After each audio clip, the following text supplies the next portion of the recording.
بعد از چند ماه زندگی مشترک با همسرم تازه متوجه شدم که به طرز فجیعی زن اولش رو به قتل رسونده.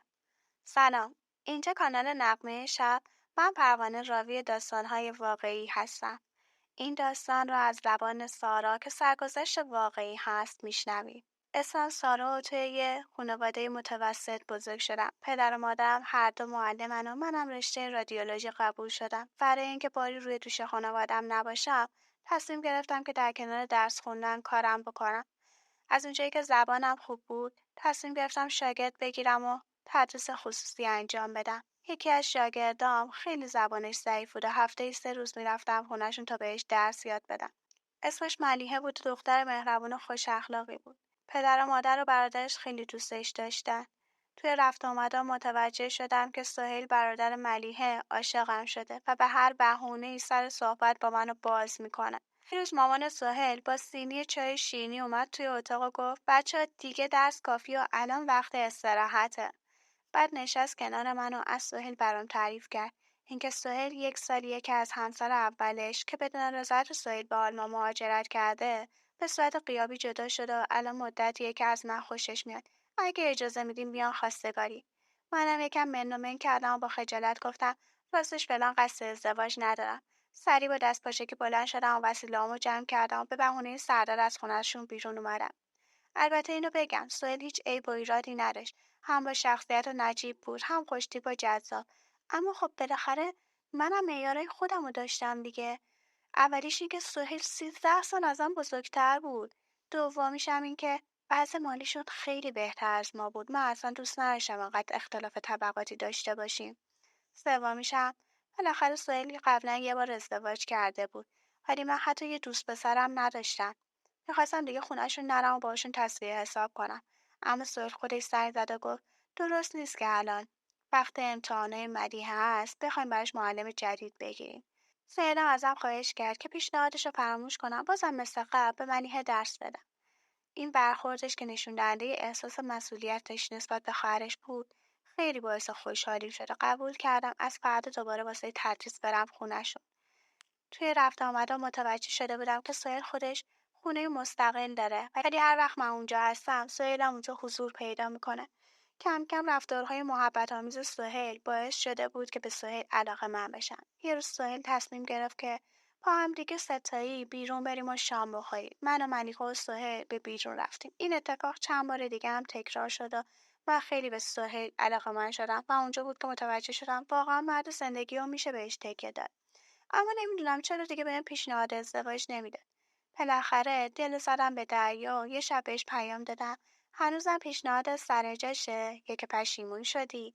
سایه خیلی خوشحال شده چند روز بعدش اومدن خواستگاری و سری مقدمات ازدواج من جور شد. سهیل سنگ تموم گذاشته بود و همه خیلی با تحسین نگاه میکردن و پدر مادرم خوشحال بودن. فردای عروسیمونم ما رفتیم برای معسل به استانبول و بعد از یک هفته رویایی به خونمون قدم گذاشتیم. بعد از اون شبم پاگوشه کردنه فامیل شروع شده بود. همه چی داشت خوب پیش میرفت فقط گهگاهی تیکه کلام‌های مامان سهیل و فامیلاشون منو آزار میداد. متوجه شدم که همه زن قبلی سهیل رو خیلی دوست داشتن و براش احترام خاصی قائل بودن. بعد از اینکه پرسجو کردم ملیحه برام تعریف کرد که افسون زن قبلی سهیل خیلی آدم معاشرتی بوده و هر ماه توی خونش یه مهمونی ترتیب میداده. خیلی هم به ظاهرش اهمیت میداده و خیلی خوشپوش بوده و همین که باعث میشده بین فامیل خودش و فامیل سهیل فرقی نذاره محبوبیت همه رو جلب کرده بود نسبت به خودش. اما یه بدی داشت و این بود که عاشق زندگی کردن توی آلمان بود. هر چقدر ملیحه بیشتر صحبت میکرد آتش حسادت توی قلبم بیشتر میشد. وقتی پا تو خونه سهیل گذاشته بودم متوجه شده بودم یکی از اتاقا درش قفله و هر وقتم سوال میکردم سهیل میگفت وسیله‌های شخصی افسون داخلشه. داشتم که هر وقت اگر خواست براش بفرستم. منم هر روز حساس‌تر می‌شدم. همش پیش خودم فکر کردم افسون مگه چه شکلی بوده؟ چی کار می‌کرده که انقدر باعث محبوبیتش شده؟ منم باید حتما کاری کنم مثل افسون بشم. حتی بهتر از افسون که دیگه اسم افسون از دهن‌ها بیفته و فقط من جلوی چشمشون باشم و به من عزت و احترام بذارم. از فردای اون روزم با موافقت سهیل رفتم چند تا کلاس سفره آرایی و آشپزی و شیرینی پزی. یه روزم انقدر کنجکاو شده بودم که بالاخره کلید اتاق رو پیدا کردم و وارد اتاق شدم. از وسیله‌های اتاق و لباسهایی که داخل کمد بود متوجه شدم که افسون واقعا زن خوش‌سلیقه‌ای بوده. پشت آینه هم یه عکس 2 نفره از سهیل و افسون پیدا کرده بودم. واقعا خوشگل و خوش‌اندام بود. از اون روز آتش کینه من نسبت به افسون بیشتر و بیشتر شد و همین بهم انگیزه میداد که خیلی پیشرفت کنم تا بتونم توی فامیل سهیل بهترین باشم. در حالی که من سعی داشتم از افسون چیزی کم نداشته باشم و همه دلخوشی این بود که اگه خانواده و فامیل سهیل هنوز به افسون علاقه دارن اما بالاخره سهیل منو دوست داره، چیزی دیدم که همون امیدم هم ناامید شد. یه روز که از کلاس میومدم خونه متوجه ماشین سهیل شدم. وقتی رفتم بالا دیدم در اتاق افسون باز و سهیل رو به پنجره وایستاده داره سیگار میکشه. چیزی نگفتم و رفتم تو اتاق درو بستم. داشتم به این فکر میکردم که معنی رفتار سهیل چی میتونه باشه که متوجه شدم سهیل از خونه بیرون رفته. اصلا متوجه اومدن من نشد سهیل. این چه معنی میتونه داشته باشه؟ اصلا چرا سیگار میکشی؟ سهیل که سیگاری نبود. نکنه هنوز دلش پیش افسونه. از دوری اون داره قصه میخوره. اگه اینطوره چرا با هم ازدواج کرده؟ از اون لحظه به بعد تمام رفت آمده و رفتارهای سهیل رو زیر نظر گرفتم و متوجه شدم چند بار دیگه هم پنهانی به اتاق افسون میره و سیگار میکشه. حسابی روحیه‌مو باختم و دست و دلم به هیچ کاری نمیرفت. کلاسام هم ول کردم. نشستم تو خونه و کارم شده بود قصه و گریه. از خواب و خوراکم افتاده بودم. حتی حوصله رسیدن به سر و وضع خودم هم نداشتم.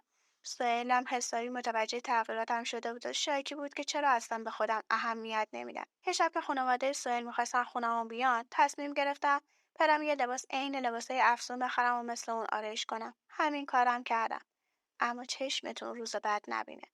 وقتی از اتاقم با اون لباس و سبک آرایش اومدم بیرون، سهیل انقدر عصبانی شد که از خونه گذاشت رفت. خانواده‌شم فکر کردن ما دعوامون شده زود پا شدن رفتن. من موندم و یه کوه در. لباسا رو که در آوردم انداختم یه گوشه‌ای. همش توی ذهنم از سهیل می‌پرسیدم چرا با من این کارو کردی؟ چرا جوونیمو زیر سوال بردی؟ چرا قلب و احساساتمو بازیچه خودت کردی؟ یعنی فقط وسیله‌ام که سهیل بخواد از افسون انتقام بگیره، یا شاید بدتر میخواسته حسادت افسون رو تحریک کنه. 2 تا قرص خوردم و گرفتم خوابیدم. صبح که پا شدم خبری از سهیل نبود. اما یه نامه و گل رز بغلم بود که نوشته بود بابت رفتار دیشبش معذرت میخواد و اصلا دلش نمیخواد من از کسی تقلید کنم و ترجیح میده من خودم باشم. نه اینکه با پوشیدن اون لباس سراور از خودم شبیه کسی دیگه کنم. از اینکه براش خاطرات رو زنده کرده بودم خیلی ناراحت شدم. اما این نامه عذرخواهی نه تنها آرومم نکرد بلکه باعث شد به این نتیجه برسم که افسون به قدری برای سهیل رفتنش سخت و عذاب آوره که با یادآوری خاطرات افسون باعث شدم سهیل خیلی ناراحت بشه و این فکر ته اعتماد به نفسم رو هم نابود کرد.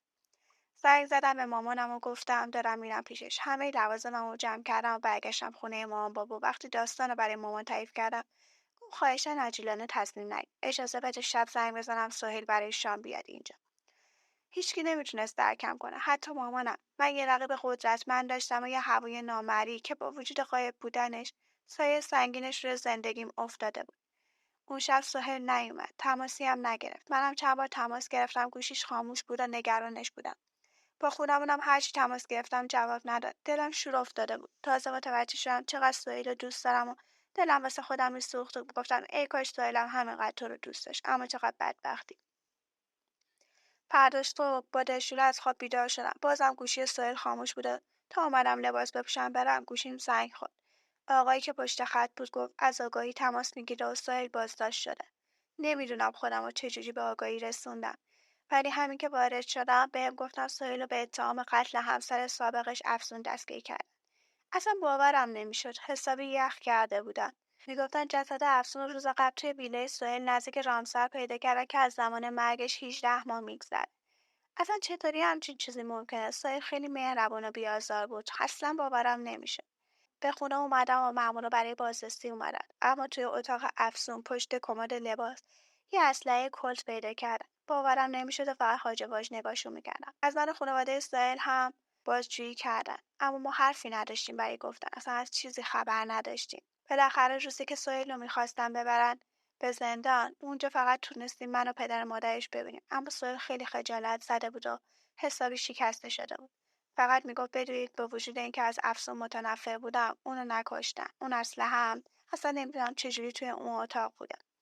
پدر سهیل برای سهیل یه وکیل خیلی خوب گرفته بود. وکیل بهمون گفت متاسفانه 2 گلوله‌ای که از بدن افسون خارج شده هر روش از همون اسلحه شلیک شده که توی اتاق افسون پیدا شده و این تبرئه سهیل رو خیلی سخت میکنه. از طرفی هم سهیل مدارک بانکی داره که تا همین 1 ماه قبل به حساب پسرعموی افسون که وکیل همه کاره افسون تو آلمان بوده پول واریز میکرده. حتی وکالتنامه‌ای وجود داره که سهیل به افسون داره تا افسون بتونه غیابی از سهیل جدا شه. تاریخ این وکالتنامه مربوط به 1 هفته قبل از قتل افسونه. حرفای وکیل امید تازه‌ای بهمون داد. توی اولین جلسه دادگاه سهیل من همراه پدر و مادرش حاضر شدم. اما هیچ کسی از طرف خانواده افسون نبود. ظاهرا افسون فقط یه عمو و پسرعمو داشت که ساکن آلمان بودن و به وکیلشون توی ایران وکالت پیگیری پرونده رو داده بودن. سهیل رو آوردن و دیدنشون لباس زندان واقعا سخت و تلخ بود. سهیل رو سختی با خجالت حرف میزد که دلم واقعا به حالش میسوخت.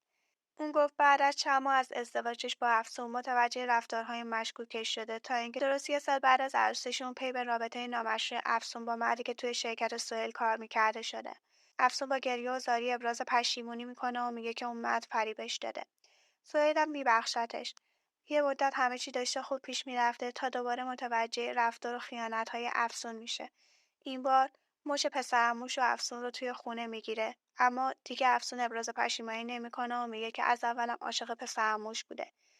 و سهیل هم برای اینکه آبروش نریزه و جلوی خانواده نگن چه مرد بی‌غیرتی بوده، افسون میخواد که بی سر و صدا جدا بشن. اما افسونم از نقطه ضعف سهیل استفاده میکنه و میگه علاوه بر مهریه‌اش ویله رامسر و مقدار زیادی پول میخواد تا بی سر و صدا بتونه آبروریزی از سهیل بره، وگرنه میاد همه چی رو به کل فامیل میگه. حرفای سهیل که به اینجا رسید، وکیل افسون گفت همه شواهد نشون از قتل افسون به دست سهیل میده و سهیل باز داره تهمت ناروا به افسون و پسرعموش میذاره که روند دادرسی و فریب قاضی رو در پی داره. وکیل سهیل هم گفت مدارک بانکی و وکالتنامه طلاق نشون از بیگناهی سهیل میده. قاضی هم دستور داد پسرعموی افسون از آلمان به دادگاه بیاد و توی این مدت هم سهیل همچنان در زندان به سر میبرد. بالاخره پسرعموی سهیل به ایران اومد و بعد از بازجویی‌ها بعد از 1 سال اعتراف کرد که افسون رو کشته و تو تمام این مدت با افسون در ارتباط بوده و روزی که افسون ازش خواسته با هم ازدواج کنن تو همون ویلا هر چقدر اصرار کرده افسون تمام اموالش رو به نام پسرعموش کنه قبول نکرد و در نهایت از پشت با 2 گلوله کشتتش و اون اسلحه رو چون کلید خونه رو داشته آورده گذاشته پشت کمد تا جریان قتل بیفته تا گردن سهیل. تمام 1 سال برای اینکه خانواده سهیل کمتر جای خالی سهیل رو احساس کنن خیلی به خونهشون رفت و آمد میکردن. اونها هم با آن با احترام و محبت رفتار میکردن، مخصوصا مادرش که دیگه همیشه پیش همه ازم تعریف میکرد.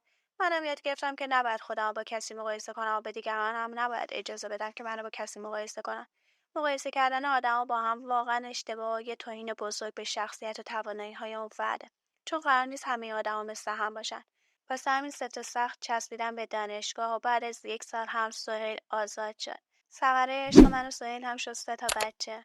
ممنونم که به داستان سارا گوش دادی. اگر از داستان‌های اینچنینی خوشتون میاد، داستان بعدی رو حتما فردا شب گوش بده و کانال ما رو سابسکرایب کن.